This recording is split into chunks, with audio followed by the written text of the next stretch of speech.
grilled pork belly pero wala kayong griller, so ito po kung paano ko ginawa ang pan-fried pork belly. So yan, bale minarinate ko lang po ang pork belly overnight gamit ang toyo, lime soda, tapos chili flakes, seasoning granules, tapos may konting pepper. Ayan guys, tsaka sesame oil.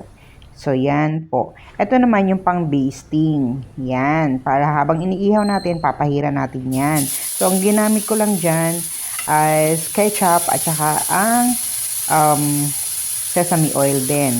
So yan guys. So ayan, nagpainit lang tayo ng kawali, tapos ilalagay natin isa-isa ang pork belly na marinated.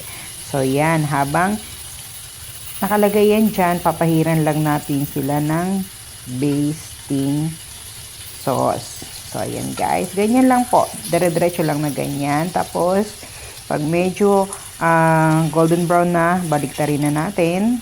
So, ayan. Tapos, papahiran na naman natin ng basting sauce. So, ganyan lang guys. Continuous process lang po yan hanggang maluto ang ating pork belly. So, super yummy and juicy pan-fried pork belly. Thank you for watching.